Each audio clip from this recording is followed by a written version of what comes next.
to control himself. Dérouler la saison un peu comme c'est passé l'année passée, c'est-à-dire en prenant les courses bien une par Also says that une people expect him to fall on the en corners, essayant de but he will race the same as he did last year when he won here. et puis de toujours m'entraîner comme j'ai fait l'année passée, enfin d'essayer de reproduire la saison que j'ai faite. Pour moi, la Coupe du Monde a beaucoup plus d'importance que le championnat The du monde. World Cup, he says it's more important winning the World Cup than the World Championships. Ça montre vraiment le plus fort sur la saison complète. C'est moins aléatoire That's que le because championnat. that's because the World Cup is best over a whole season and different types of courses, unlike the World Championships. Ce qui reste en priorité, c'est sûr, c'est les Coupes du Monde. But he says people prefer the De World. toute façon, vu qu'en unlike fin de himself. saison, c'est le championnat du monde, je ferai aussi... World Cup is his enfin, ça objective. reste un peu les objectifs. Cette année, c'est vraiment les Coupes du Monde. Cap d'Aille, c'est une course assez dure à accrocher à son palmarès parce que... He says it's really hard to win at Cap d'Aille. It's the most technical place in the world. Ici, There are also a lot of other really good racers. Your bike has to be really good. And you also have to trust yourself and have a lot of confidence.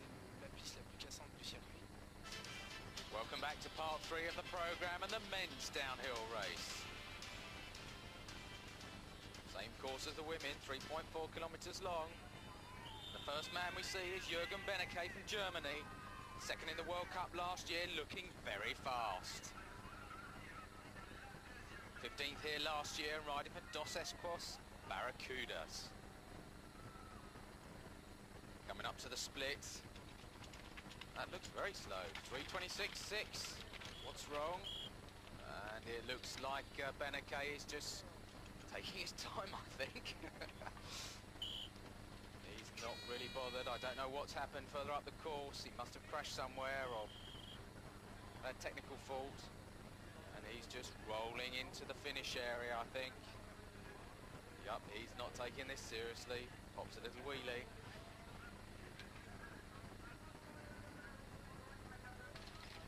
His Spanish rider, Ulega Moreno. That is not the way you go over that rock.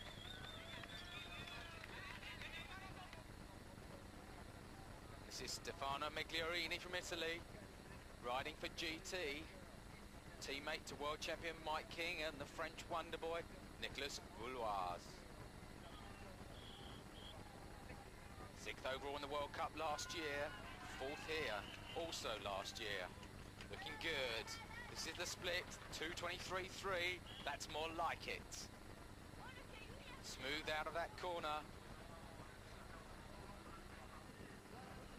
Coming down the slope to the finish line, 5:30.43, and pops an endo at the end. This man has a sense of humour. This is Denis Bonnet from France, another one of the phenomenally successful Sun Chippy riders. 18 years old, second in the French juniors, and looking good.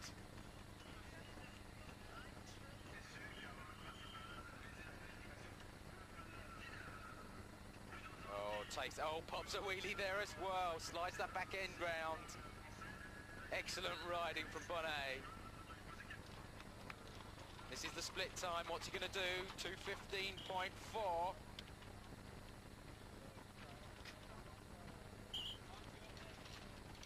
That is good, only 8 seconds behind Migliorini though.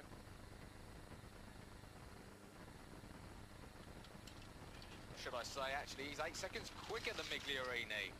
Brilliant riding. 5:27.63 over the line. Beats Migliorini by 3 seconds. This is Francois Gachet, his split time 2:15.2, just 0.02 of a second quicker than Bonnet.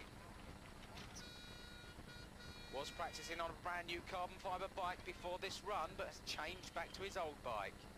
Over the rock mattress. He's not pedalling, he should pedal. Taking the right hand line, doesn't look quite as smooth. It's going to be very tight, coming down into the finish area.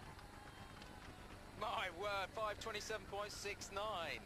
6/100ths of a second slower than Bonnet. This is 1993 world champion Mike King, riding for GT. Comes from Chula Vista, California. Broke his collarbone last year, had a lot of bad luck, so didn't have a good series. 27th overall in the World Cup. Brilliant dual slalom rider.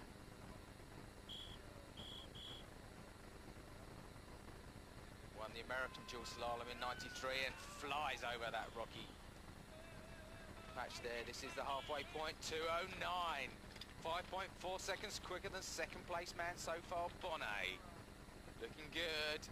King is powering his way over the rock mattress. And he's powering into the finish line as well. What's he going to be? It's 5:27.10. Pips Bonnet by just 5/100ths of a second. And that's another way not to... Yeah. Roman comes into the straight. Oh, 5:28.66. Fourth at the moment, with just one rider to go. French national champion Nicolas Bouloise. Third here in '94, first in '93. Lives close by to the cap. Third overall in the World Cup last year, still as a junior. And he was also junior world champion. This man is something else.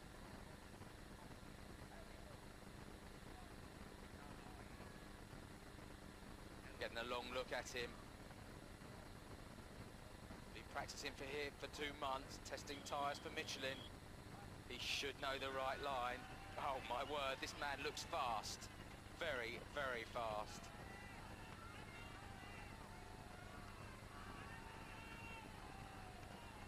Certainly looks quicker at this point than anyone else.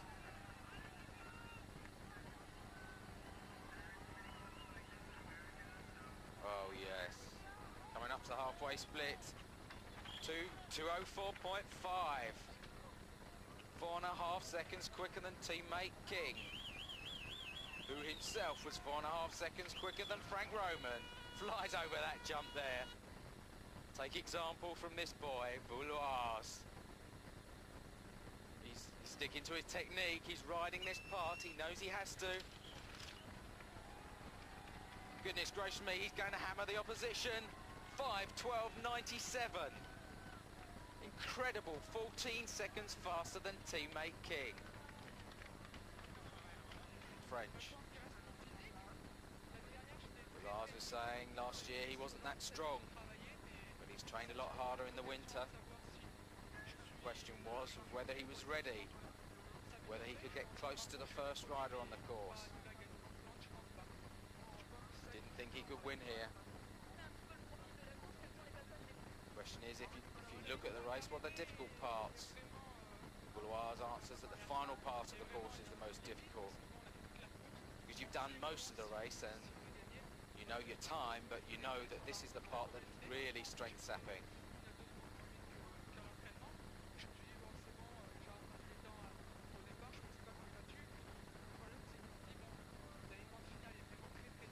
Very, very difficult, he's saying. We waited long enough for the downhill, but it was worth it in the end. Both Giovet and Bouloise have shown us the extent of their abilities. Although one of the women's favourites, French junior world champion Anne-Caroline Chausson, broke her arm in practice, she wasn't able to compete here. Join us now. Not surprisingly, he says it's super. That is one happy man.